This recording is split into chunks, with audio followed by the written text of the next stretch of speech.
Épisode de WoW se déroulant dans l'état du Texas, épisode de WoW qui marque la deuxième journée de la draft. What's up les catch addicts, c'est Jimbo, et aujourd'hui on se retrouve pour les résultats du 1er mai 2023.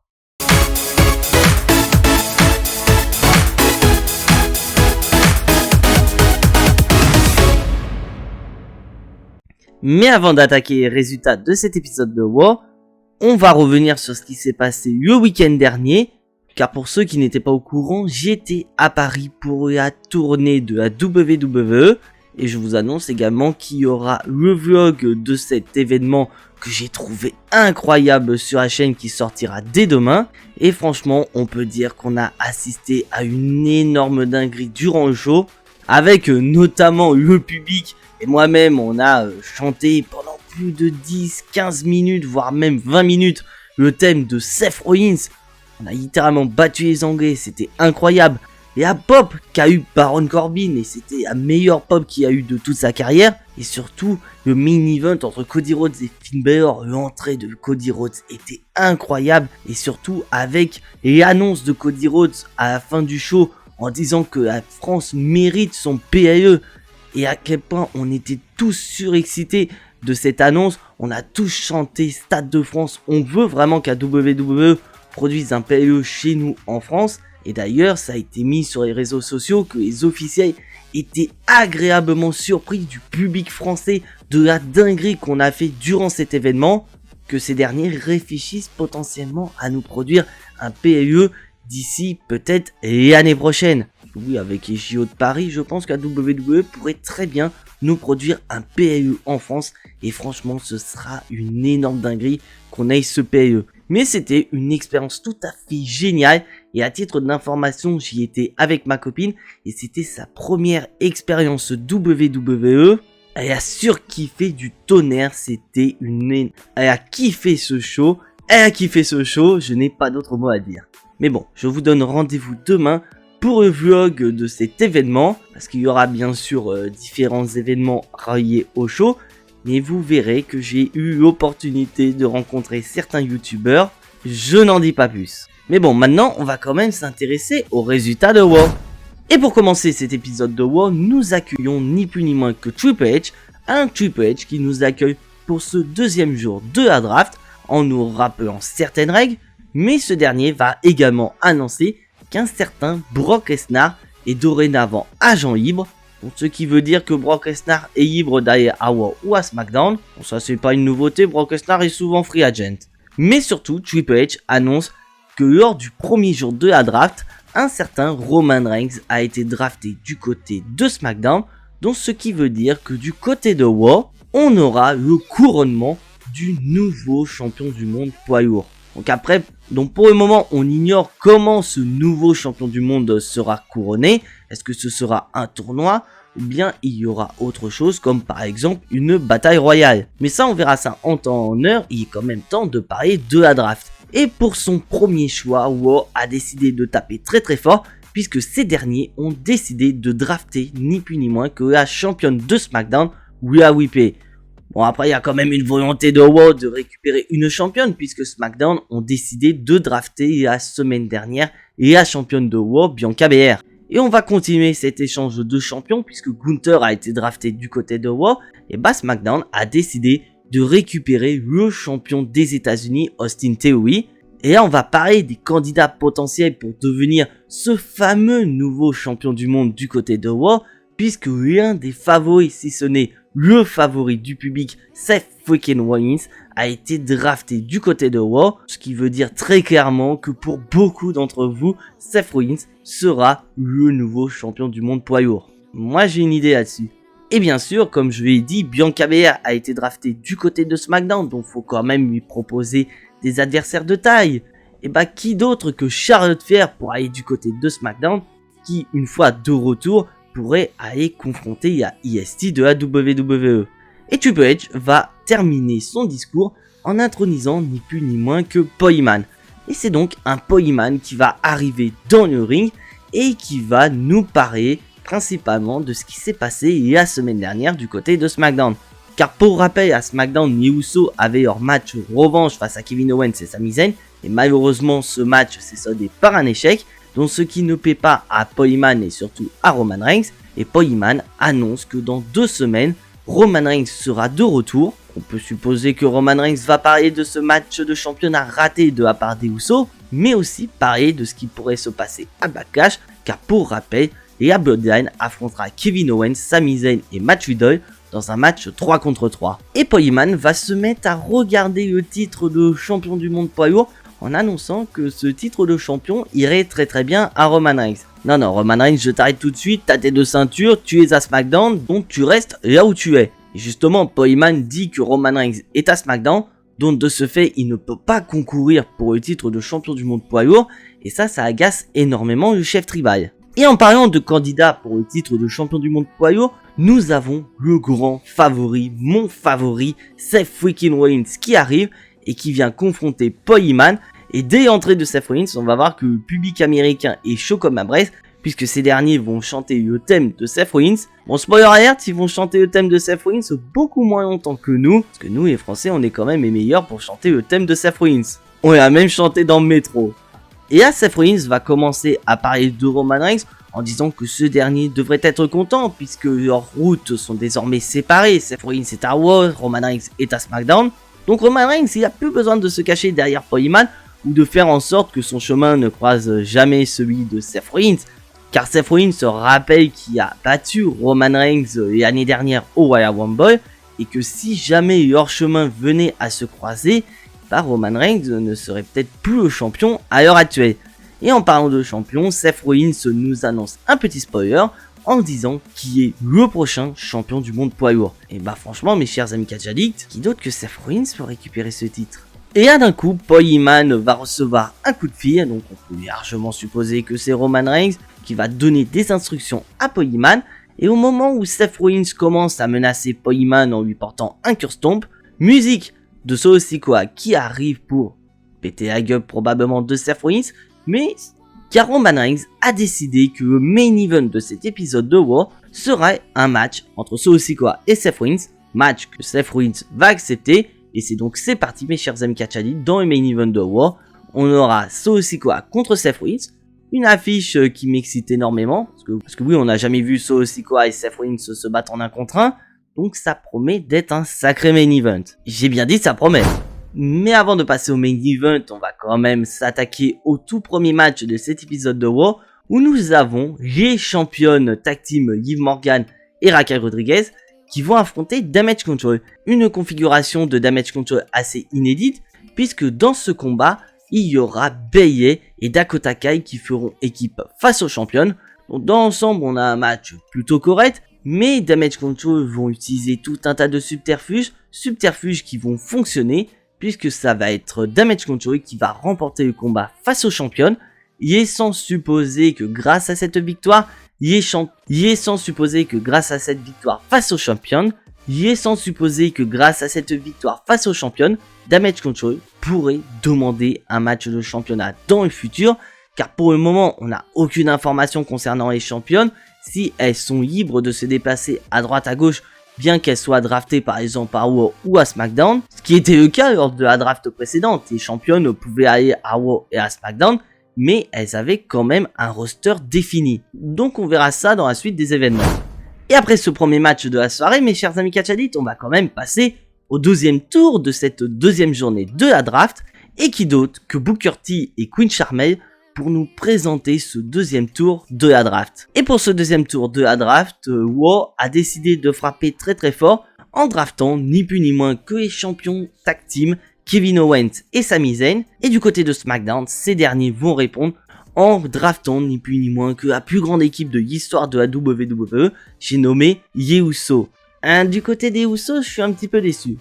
Mais bon, je vous en parlerai au moment du bilan de cet épisode de Raw. Et Raw va continuer en draftant ni plus ni moins que Judgment Day, Finn Balor, Dominic Mysterio et Damien Priest, donc ce qui fait que l'intégralité du Judgment Day est du côté de Raw. Et SmackDown va terminer en draftant ni plus ni moins que la AWO au complet, c'est-à-dire Rey Mysterio, Santos Escobar, Joaquin Wilde, Cruz del Toro et Zelina Vega.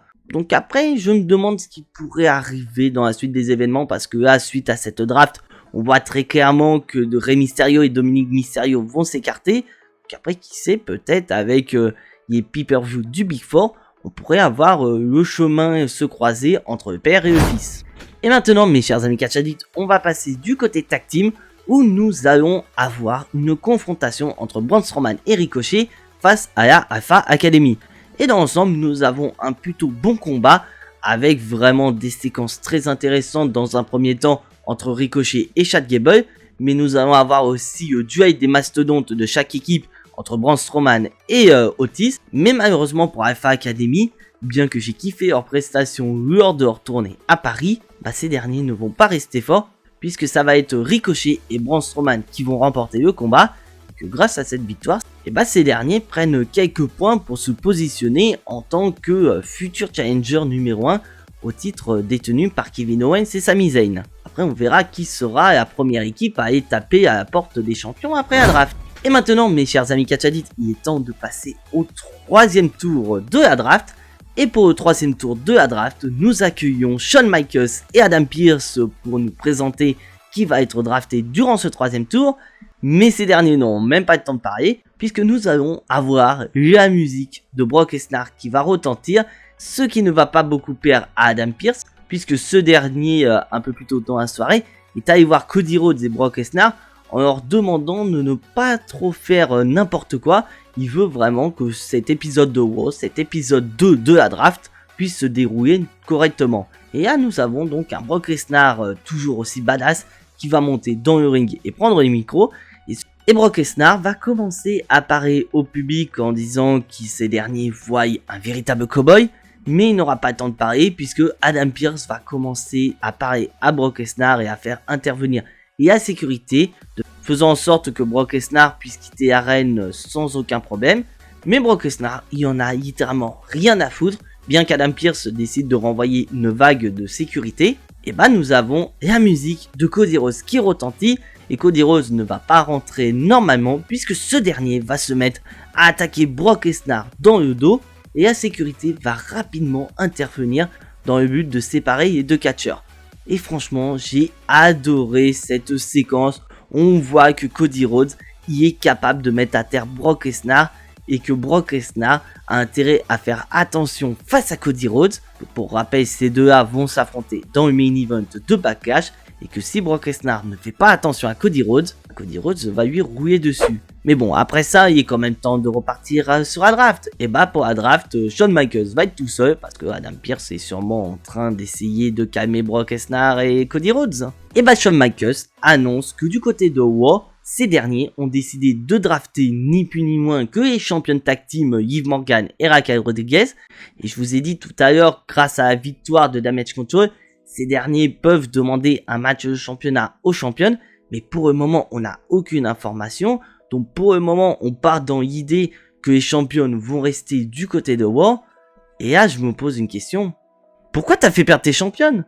Sachant que Damage Control ne peut pas demander de match de championnat puisque le clan est à SmackDown. Après, on peut laisser supposer que ces dernières, bien qu'elles soient draftées du côté de Raw, après on peut laisser imaginer que les championnes, bien qu'elles soient draftées à Raw, peuvent aller du côté de SmackDown pour faire quelques matchs et voire défendre leur ceinture de championne tag team.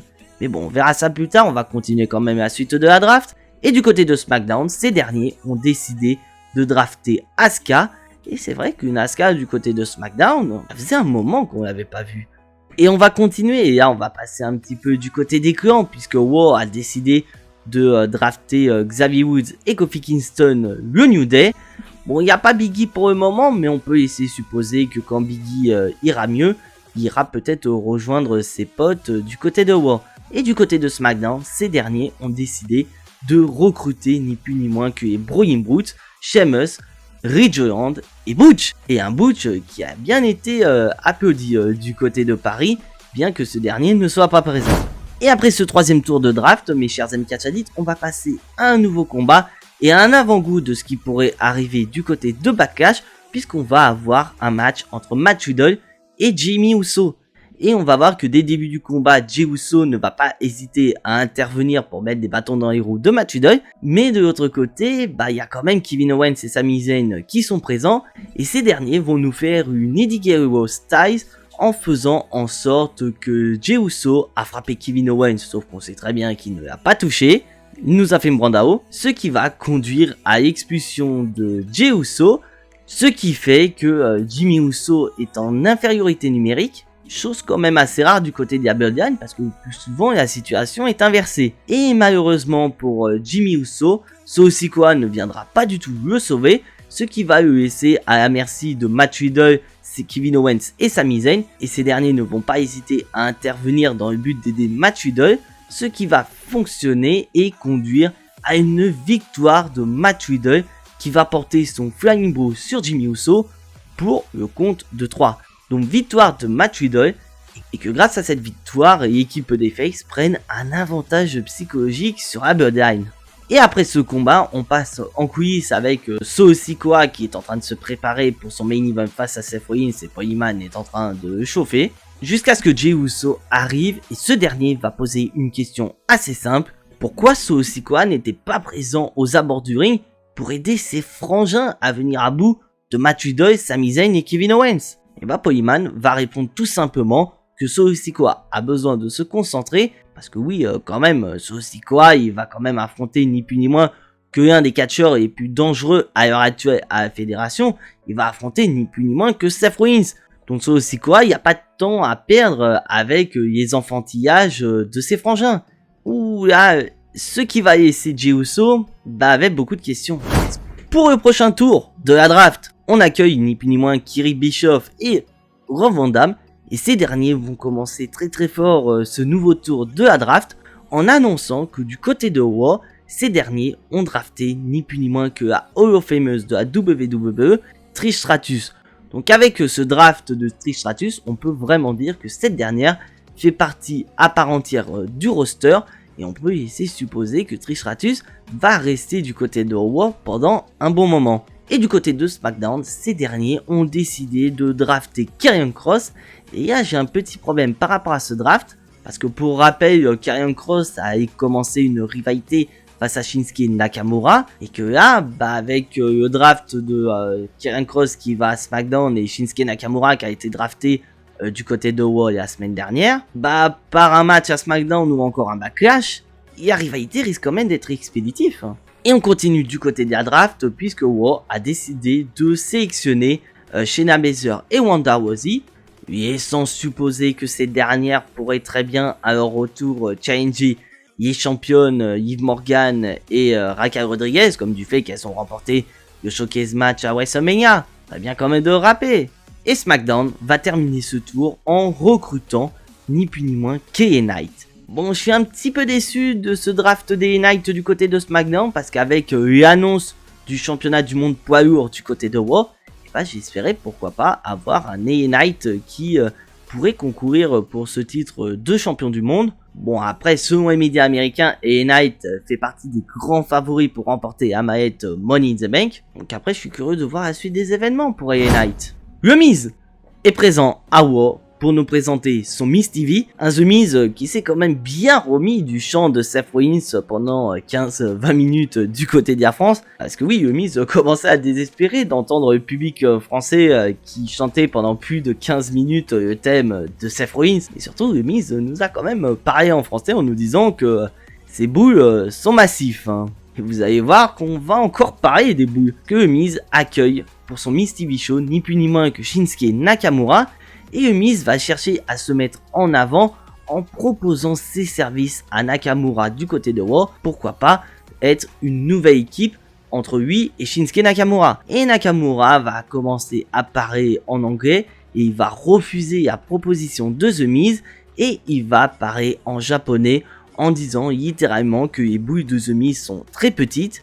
Quelque chose qu'on ne change pas depuis pas mal de semaines. Voilà, les boules de The Miz ne sont pas si massives que ça finalement. Et quand le Miz va demander à Shinsuke Nakamura la traduction, le Miz ne va pas être trop content et va s'en prendre à Shinsuke Nakamura. Mais Nakamura a du répondant et va finalement remporter cette confrontation face à The Miz.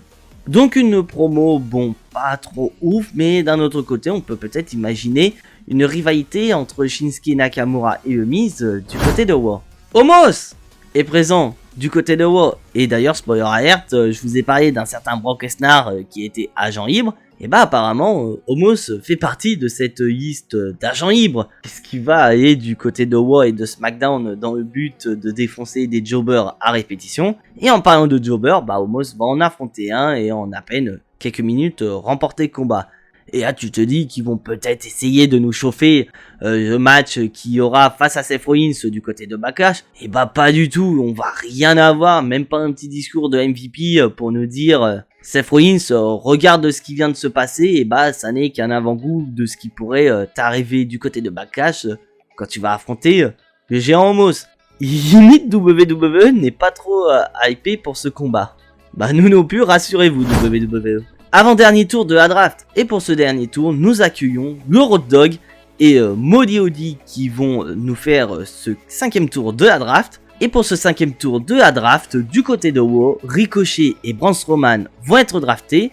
Du côté de SmackDown, ces derniers vont renforcer leur division féminine avec Shotzi. Bon, renforcer, c'est un piètre mot. Du côté de WoW, ces derniers vont récupérer Bronson Reed, ce qui pourrait laisser supposer que Bronson Reed ne récupère pas le titre de champion des États-Unis. Et là où ça va être très intéressant, c'est que SmackDown vont décider de recruter une équipe de NXT qui ni plus ni moins que Pretty Deadly. Personnellement, je suis pas beaucoup NXT, mais je sais que cette équipe avait eu une rivalité face au New Day et que ce sont de très bons catcheurs, donc les voir du côté du roster principal me hype énormément. Et je suis vraiment curieux de voir cette équipe évoluer du côté du roster principal. Et après ce 5e tour de la draft, nous accueillons le Judgment Day. Un Judgment Day qui va dans un premier temps nous parler des différents matchs que chaque membre auront du côté de Backlash. Car pour rappel, Damien Priest affrontera Bad Bunny dans un Street Fight match. Et Rhea Ripley défendra son titre de championne de SmackDown face à Zelina Vega. Et là où ça va être très marrant, c'est que quand Dominic va prendre le micro, ce dernier va se faire huer comme pas possible. Il ne pourra même pas en placer une. Et pour pouvoir parler, ce dernier va devoir hausser la voix, bien plus que les fans présents au Texas. Bon, ce qui fait que Dominic, à l'heure actuelle, est le heel le plus détesté à la WWE.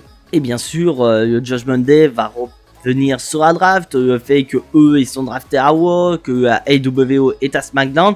Et justement, Dominic Mysterio va critiquer son père de H parce qu'une nouvelle fois, leurs chemins sont séparés. Et en parlant de Rey Mysterio, ce dernier va arriver avec Santos Escobar et Zelina Vega en disant qu'il n'y est absolument pour rien, c'est la draft, c'est comme ça, si leurs chemins sont séparés, c'est comme ça. Et il va parler de ce qui va arriver à Backlash en disant que Bad Bunny va démolir Damien Priest et que surtout Zelina Vega partira de Porto Rico en tant que nouvelle championne de SmackDown. D'un côté, connaissant WWE, c'est parfaitement possible, comme étant donné que la AWO et principalement Zelina Vega est à SmackDown, il serait bien capable de faire gagner Zelina Vega de sorte d'une certaine manière que le titre de SmackDown va à SmackDown. Mais bon, je vous réserve ça dans mon Jimbo Gnostic qui sortira jeudi.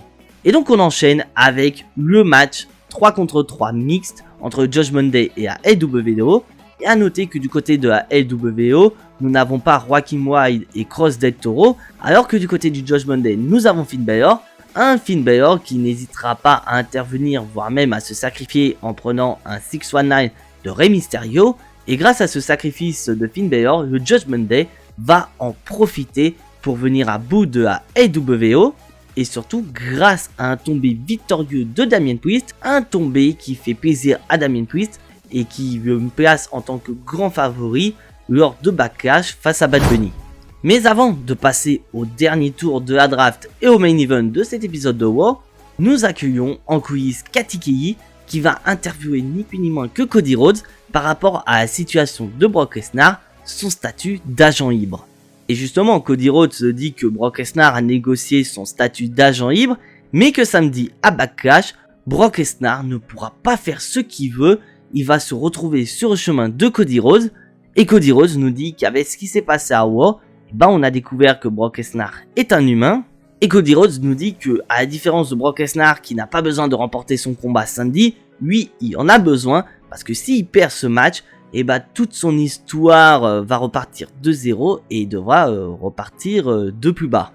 Et on continue du côté des quiz avec Baron Saxton qui va interviewer ni plus ni moins que la championne de Raw Bianca Belair et parler principalement de son match face à Io Sky, mais aussi du fait qu'elle a été draftée du côté de SmackDown, mais elle n'aura même pas le temps de parler parce qu'elle va être rapidement interrompue par Damage Control, et Damage Control qui nous confie, et un Damage Control qui est sûr et certain, c'est que Bianca Belair ne repartira pas de Backlash en tant que championne de Raw, puisque Io Sky va la battre. Justement, en parlant de Io Sky, Bianca Belair est très déçue de Io Sky, parce que selon elle, Io Sky est une très bonne catcheuse, mais le gros problème c'est que Bayley est présente, et que Bayley ne sait faire qu'une seule chose, c'est de freiner toutes ses copines de Damage Control. Quelque chose qui ne va pas beaucoup plaire à Io Sky, mais d'un côté, Bianca Belair a probablement raison.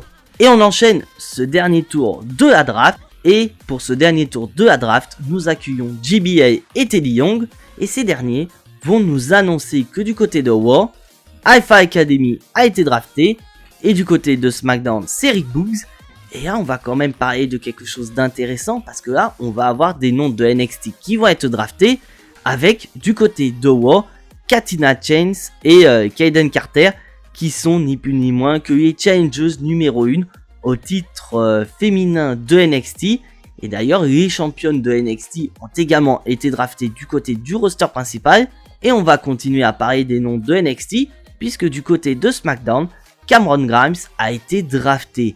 Et c'est vrai que Cameron Grimes faisait partie de ces noms de NXT qui pouvaient à tout moment rejoindre du roster principal.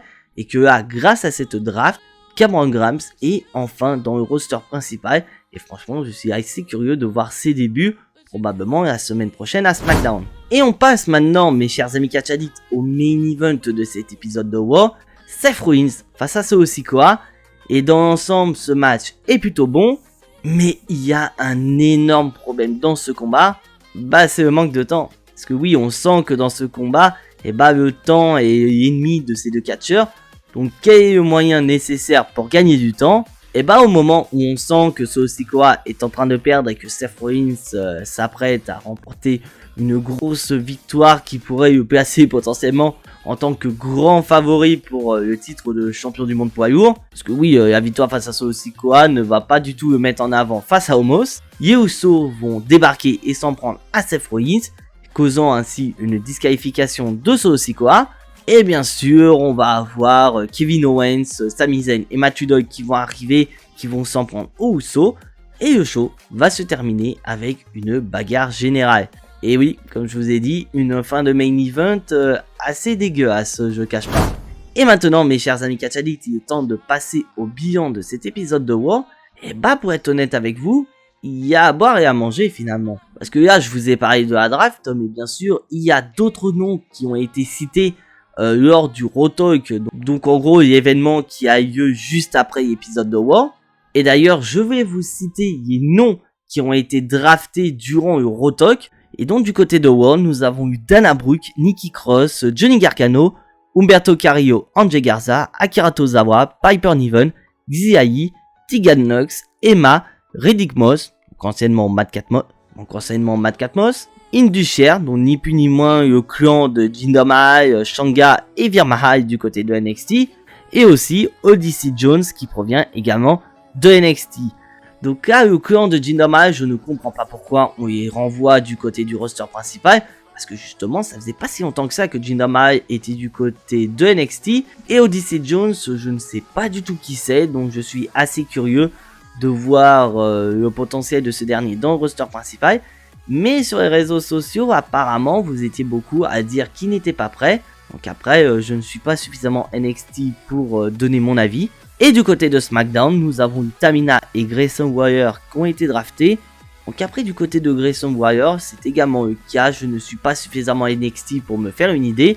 Donc je suis assez curieux de voir ce qu'il sera capable de faire du côté de SmackDown. Et bien sûr, du côté des matchs, dans l'ensemble, on a eu des matchs correct, mais il y a eu ce main event entre Seth Rollins et Solo Sikoa qui est malheureusement problématique dû au fait du manque de temps, alors que nous avons quand même une affiche tout à fait inédite. Au moins pour une fois, WWE nous propose un main event totalement différent. On a Seth Rollins, Solo Sikoa, c'est une affiche tout à fait inédite. Mais malheureusement, manque de temps oblige une disqualification et une bagarre générale. Je ne comprends pas WWE pour ça. Donc ce qui fait que malheureusement, il y a à boire et à manger dans cet épisode de War. Et ma note va être de cet avis. Et c'est pour ça que je donne la note de 6 sur 10 pour cet épisode de War. Et maintenant, c'est à vous mes chers amis Catch Addicts. N'hésitez pas à me dire dans les commentaires la note que vous allez mettre pour cet épisode de War. Je suis assez curieux de découvrir vos notes. Et donc voilà mes chers amis Catch Addicts, c'est tout pour les résultats de War. Et je m'adresse à ce cher ami Catch Addict qui n'est toujours pas abonné à cette chaîne YouTube. Je te laisse cliquer sur le bouton abonner, c'est entièrement gratuit et ça soutiendra la chaîne. Sachant qu'on se rapproche petit à petit des 800 abonnés sur la chaîne. Donc qui dit 800 abonnés sur la chaîne, qui dit vidéo spéciale sur la chaîne. Et bien sûr, je te laisse lâcher ton plus gros pouce bleu qui fait également plaisir à la chaîne. Car en plus du vidéo vlog qui va arriver mercredi sur la chaîne, nous sommes quand même sur la dernière semaine avant Backlash. Donc qui dit semaine Backlash, qui dit Jimbo Gnostic, review de SmackDown et aussi review de Backlash. Donc le fait de cliquer sur la petite cloche te permettra d'être notifié de la sortie de ces vidéos sur la chaîne. Et bien sûr, je te laisse lâcher ton plus gros pouce bleu qui fait également plaisir à la chaîne. Et donc si vous avez bien compris mes chers amis Catch Addicts, on se retrouve demain pour le vlog du live WWE à Paris. Et je ne vous cache pas mes chers amis Catch Addicts que je vais prendre énormément de plaisir à faire cette vidéo. Mais en attendant, soyez tous très fiers d'être des Catch Addicts. C'était Jimbo et à la prochaine.